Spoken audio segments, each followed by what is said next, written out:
Hello good morning my students. आज हमारा चल रहा है एवरेज और एवरेज के अंदर आज अपना है डे नंबर 10।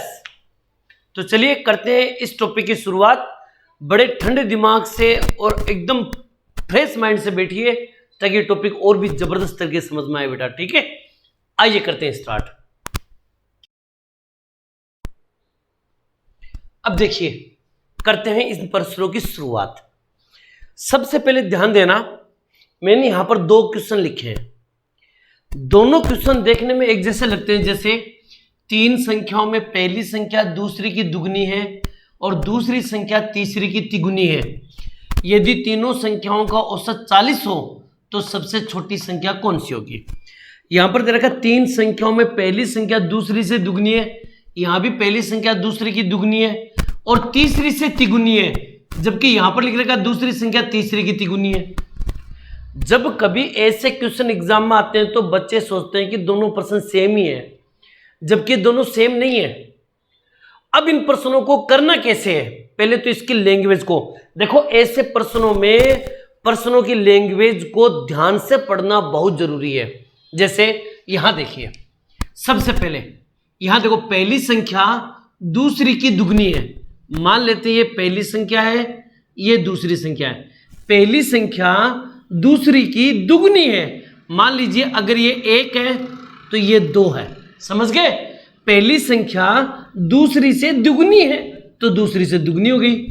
ये हो गया 2:1। फिर दे रखा दूसरी संख्या तीसरी संख्या की तिगुनी है, यानी कि दूसरी संख्या तीसरी संख्या की तिगुनी है, यानी कि ये अगर तीसरी संख्या 1 है तो दूसरी संख्या 3 होगी। अब दोबारा प्रश्न समझो, पहली संख्या दूसरी से दुगनी है, दूसरी संख्या यानी कि दूसरी संख्या तीसरी की तिगुनी है, तीसरी की तिगुनी है। क्लियर? ये बात समझ में आई यहां पर। अब आपको यहां पर क्या करना है, मेरे पास एक तो पॉइंट ये हो गया और एक पॉइंट ये हो गया। जिस बच्चे ने अनुपात समानुपात पढ़ रखा है तो वो उसके ये बात समझ में आ जाएगी, और जिसने नहीं पढ़ रखा है तो प्लीज अनुपात समानुपात का डे नंबर 2 या 3 है उसको जरूर पढ़ लेना। अब देखो यहां पर क्या है, ये अनुपात है, ये अनुपात है, इनमें कॉमन क्या है? तो आपने बोला सर इसमें 2 नंबर की संख्या कॉमन है, यहां भी 2 है, यहां भी 2 है, लेकिन उसका मान कॉमन सेम है नहीं है। तो क्या करोगे, इस 3 को तो इससे गुणा कर दो और इस 1 को इससे गुणा कर दो। जो संख्या कॉमन हो उसकी वैल्यू को आपस में क्रॉस मल्टीप्लाई कर दो, 3 को इधर 1 को इधर। अब मैं आराम से लिख सकता हूं कि पहली संख्या दूसरी संख्या और तीसरी संख्या लिख सकता हूं। कैसे? पहली संख्या तो होगी 2, 2 को 3 से गुणा करो, 3 दूनी 6।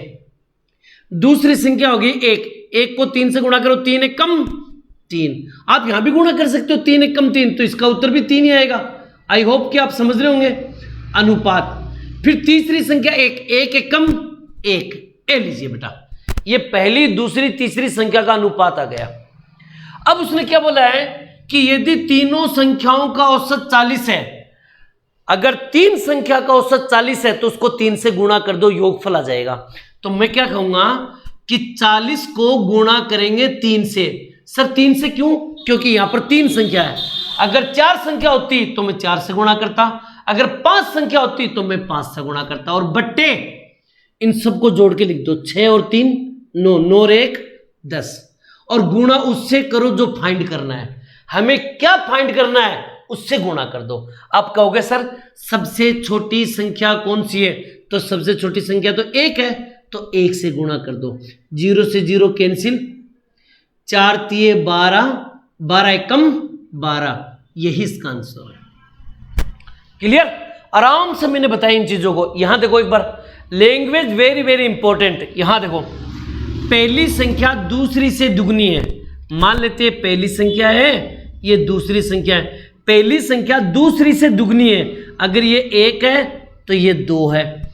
आ जाओ, अब देखो यहां पर समझा, पहली संख्या दूसरी से दुगनी है और तीसरी से तिगुनी है, यानी कि पहली संख्या का कंपेयर इससे भी हुआ है और पहली संख्या का कंपेयर इससे भी हुआ है। आ जाओ दोबारा लिखेंगे, पहली संख्या और तीसरी संख्या। ध्यान से सुनना, मैंने क्या बोला है, पहली संख्या दूसरी से दुगनी है, दूसरी से दुगनी हो गई।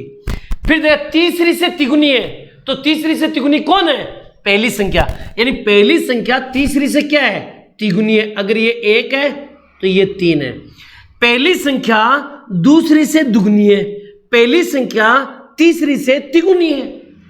अब आपके पास दो स्टेटमेंट बन गया, एक तो ये बन गया, एक ये बन गया। आप ये देखो इनमें कॉमन कौन है, तो आप बोलोगे सर पहली संख्या कॉमन है, तो यहां पर पहली की वैल्यू 3 है तो इसको 3 से गुणा करो, यहां पर 2 है तो इसको 2 से गुणा करो, और यहां पर लिख दो पहली संख्या, दूसरी संख्या और तीसरी संख्या। क्लियर? अब उसने प्रश्न देखो क्या पूछा है। पहली संख्या 2 3 6, दूसरी संख्या 3 एकम 3, तीसरी संख्या 2 एकम 2। क्लियर? अब आपसे कोई पूछ ले कि यहां पर तीनों संख्याओं का औसत तो 132 है, तो 132 को 3 से गुणा कर दो, क्योंकि तीन संख्याओं का औसत 132 है, तो 132 से गुणा कर दो, और बट्टे 6 और 3 9 और 2 11 का भाग दे दो, और उससे गुणा करो जो फाइंड करना है। प्रश्न क्या पूछा उसने? सबसे बड़ी यानी कि 6, सबसे छोटी यानी कि 2 का योगफल क्या होगा? सबसे बड़ी 6, सबसे छोटी 2, इन दोनों का योगफल कितना होगा? 6 और 2 8, यहां पर 8 से गुणा कर देंगे। 11 का भाग इसमें दे दो, 11 कम 11, 11 दूनी 22, और 12 को 3 से और 8 से गुणा कर दो। 8 3 24, 24 कम 24, 24 दूनी 48, असल की 4, 24 कम 24, 25 26 28, 288, यही इसका आंसर है। समझ में आई मेरी बात? ये इस तरह के इन प्रश्नों को हमें करना है। और भी बढ़िया क्वेश्चन मैं बताऊं, पहले इनको नोट कर लीजिए फटाफट बेटा जी। ओके कीजिए। अब देखिएगा क्वेश्चन नंबर 3 और क्वेश्चन नंबर 4, इसको भी थोड़ा सा ध्यान से देखिएगा। क्वेश्चन नंबर 3, 3 संख्याओं में पहली संख्या दूसरी का 1/3 है। पहली संख्या दूसरी का 1/3 मतलब होता है 1/3, और 1/3 को मैं लिख सकता हूं 1:3। क्लियर? आ जाओ। दूसरी संख्या तीसरी संख्या का यानी कि तीसरी का आधा है, यानी कि दूसरी संख्या है वो तीसरी का क्या है? आधा है। तीसरी का आधा है, दूसरी संख्या तीसरी से आधी है, तो एक काम करो, इसको 2 मान लो, इसको 1 मान लो। और आधा मतलब समझिए क्या? अगर इसको 10 मानेंगे तो इसको 5 मानेंगे। मान लीजिए मैंने इसको 10 माना तो इसको 5 मान लेंगे, आधा है, तो 5 एकम 5, 5 दूनी 10, अनुपात तो वही आएगा 1:2। तो इसलिए मैंने इसको मान लिया इसके पास 2 रुपया है, तो इसके पास 1 रुपया, आधे रुपये है। क्लियर? अब यहां पर देखो कॉमन कौन है, तो एक तो ये मान बन गया अपने पास, एक ये बन गया। आप बोलोगे सर इनमें कॉमन 2 2 है, तो इस 2 की वैल्यू 3 इधर से गुणा होगी, इसकी वैल्यू इधर गुणा होगी। अब मैं अगर ये कह दूं कि पहली संख्या, दूसरी संख्या और तीसरी संख्या, तो आप बोलोगे पहली संख्या 1 एकम 1, दूसरी संख्या 3 एकम 3, और तीसरी संख्या 3 दूनी 6। आई होप कि बात पूरी समझ में आ गई होगी आपके। अब आगे वही काम करना है जो हम करते आ रहे थे। तीनों संख्याओं का औसत 50 है, तो 50 को 3 से गुणा कर दो, और बट्टे 6 और 3 9 और 1 10 का भाग दे दो, और गुणा करना है। प्रश्न क्या पूछा उसने? सबसे बड़ी और सबसे छोटी संख्या का गुणनफल बताओ, उन दोनों का गुणा करना है। तो पहले पता तो लगा लो कि बड़ी संख्या कौन सी और छोटी संख्या कौन सी है। जैसे 0 0 कट गया, 5 3 15, अगर छोटी संख्या निकालेंगे तो 1 होगी, और बड़ी संख्या निकालेंगे तो 6 होगी। बोलो हाँ है ना? तो आप कहोगे सर 5 3 15, 15 एकम 15, ये तो होगी सबसे छोटी संख्या। 5 3 15, 15 6 90, ये होगी सबसे बड़ी संख्या। अब उसने बोला दोनों का गुणा कर दो, तो 15 को 90 से गुणा कर दो, 15 निम्न 135, 1350, यही इसका आंसर है। समझ में आई बात? पहले मैंने सबसे बड़ी निकाली, फिर मैंने सबसे छोटी संख्या निकाली, फिर दोनों को गुणा कर दिया। ओके, यहां जाओ। 3 संख्याओं में पहली संख्या दूसरी से 20% कम है। ये पहली संख्या, ये दूसरी संख्या। पहली संख्या दूसरी से 20% कम है। पहली संख्या दूसरी से 20% कम है, तो यानी कि अगर ये 100 है तो ये 80 है, 20% कम है। 0 0 कैंसिल, 2 चौक 8, 2 पंजो 10। आ जाओ यहां पर। तथा तीसरी संख्या से 20% अधिक है। दोबारा सुनो, पहली संख्या दूसरी से 20% कम है और तीसरी से 20% अधिक है, यानी पहली संख्या है दूसरी से 20% कम है और तीसरी से 20% अधिक है। अगर ये 100 है तो ये 120 है। 0 0 कैंसिल, 2 6 12, 2 5 10। एक स्टेटमेंट आपके पास ये हो गया, एक स्टेटमेंट आपके पास ये हो गया। दोनों में कॉमन देख लो क्या है। आपने बोला सर पहली संख्या 4 है और यहां भी पहली संख्या है, तो इस 6 को तो इससे गुणा कर दो और इस 4 को इससे गुणा कर दो। आप चाहो तो इसको काट भी सकते हो, 2 3 6, 2 दूनी 4।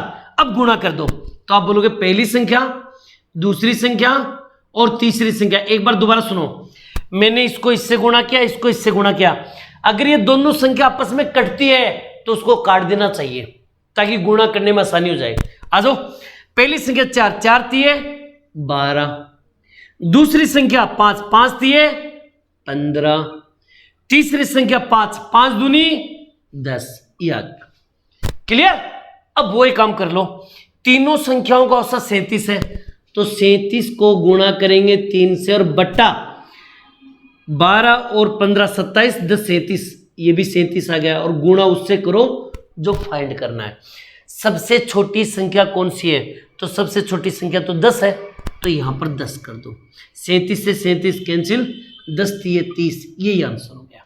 आई होप कि अब दोबारा इस टाइप के क्वेश्चन कभी तुमसे गलत नहीं होने चाहिए। ओके, आगे मैं बढ़ूं, इनको नोट कर लीजिए फटाफट बेटा जी। ओके कीजिए। अब देखिएगा क्वेश्चन नंबर 5 और क्वेश्चन नंबर 6 और क्वेश्चन नंबर 7।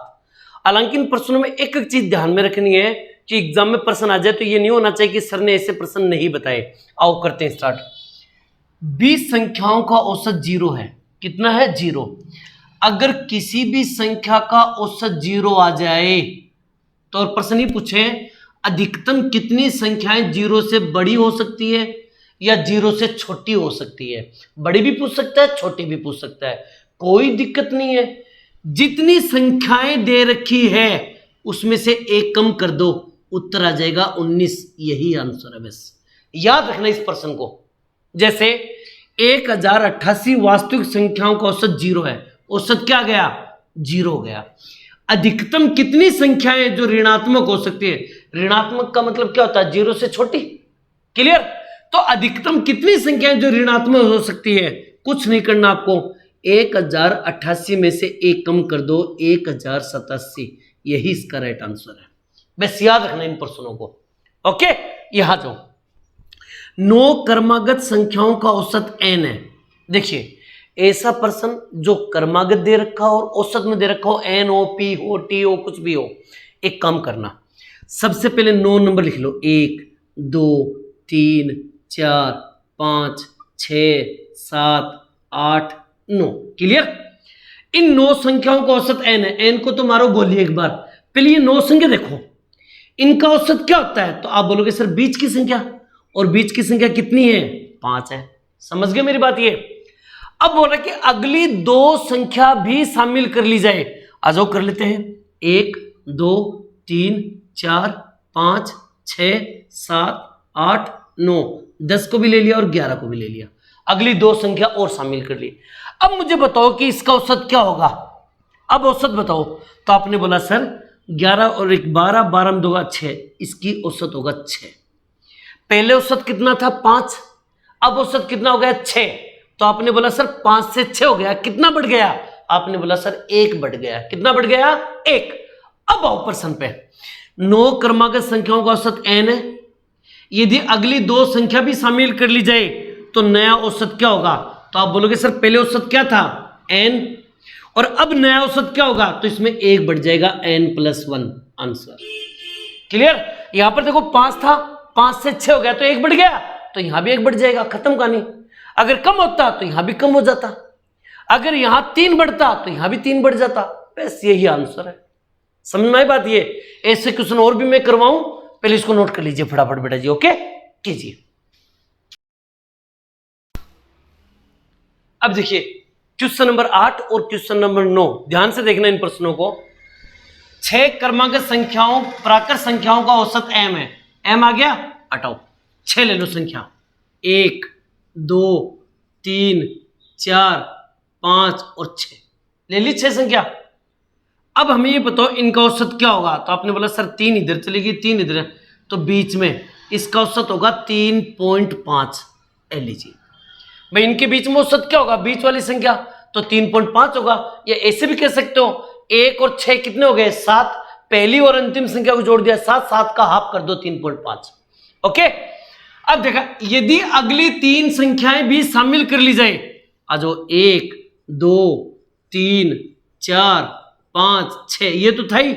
अब 7 को ले लिया, 8 को ले लिया और 9 को ले लिया, 3 संख्याएं और शामिल कर ली।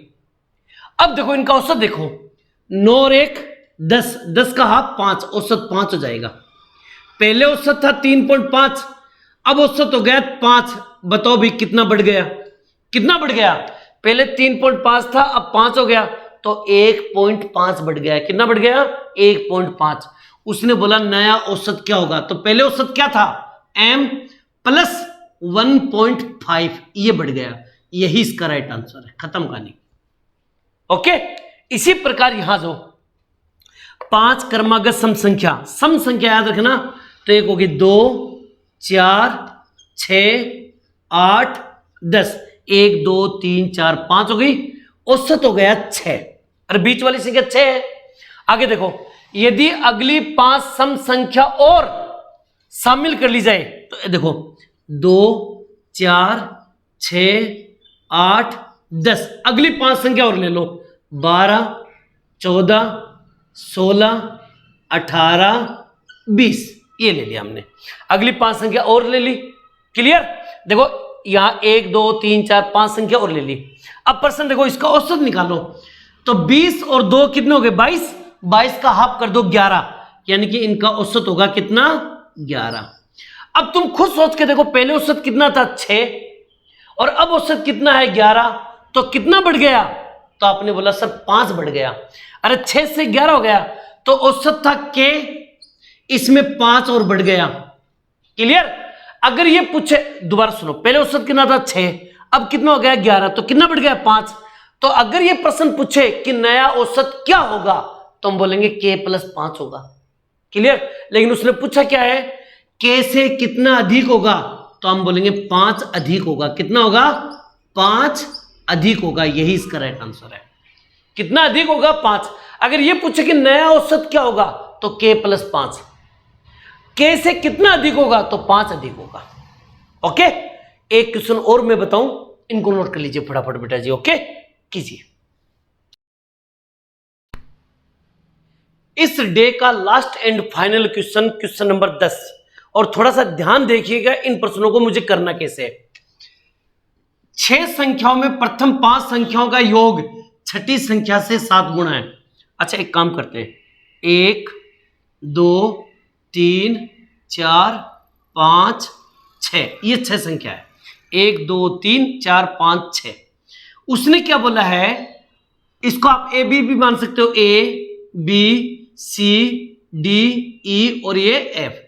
प्रश्न को ध्यान से देखना, प्रथम 5 संख्याओं का योग, यानी कि इसका योग इसका योग इसका योग इसका योग, यानी कि प्रथम 5 संख्याओं का योग, ठीक है ना, ये छठी संख्या हो गई। ठीक है ना, 5 संख्याओं का योग छठी संख्या से 7 गुना है। अगर छठी संख्या 1 है तो ये पूरी की पूरी कितनी है 7 है, यानी कि इन 5 संख्याओं का योग इस छठी संख्या से 7 गुना है। अगर ये 1 है तो ये कितना है 7 है। अगर मैं कह दूं सभी को जोड़ना मुझे, यानी कि a plus B plus C plus D plus E plus F को भी जोड़ना है, तो ये इन सब का टोटल हो जाएगा कितना 8। अरे 7 तो ये है ही, एक ये शामिल हो जाएगा, तो 7 और 1 8 हो गया। क्लियर। अब यहां देखो, यदि सभी संख्याओं का औसत 136 है, 136 को गुणा करेंगे 6 से, क्योंकि सभी संख्या तो 6 है, तो 6 को गुणा करेंगे औसत से 136 से, और बट्टा यहां पर कितना योग है 8, उस 8 का भाग दे दो, क्योंकि सभी संख्याओं का योग तो 8 है, तो 8 का भाग दे दो और गुणा उससे करो जो फाइंड करना है। उसने बोला छठी संख्या का मान क्या होगा, तो छठी संख्या का मान तो 1 है, तो 1 से गुणा कर दो। 8 एकम 8, 8 7 56, ठीक है ना। 17 छिक्की 102, 102 एकम 102, यही इसका आंसर हो गया। क्लियर? इस तरह से हमें इन प्रश्नों को करना है। आई होप कि ये डे आपको अच्छा समझ में आया होगा और आपको धीरे धीरे धीरे औसत अपना खत्म होने के कगार पे जा रहा है और आप इनको बढ़िया तरीके से बेटा जी तैयार कर लीजिएगा। ओके, आगे मैं बढ़ूं, आगे मैं अगला नया टॉपिक आपके लिए लेकर आऊं। तब तक आप लोगों से अलविदा बेटा जी। जय हिंद, जय भारत बेटा जी। Thank you.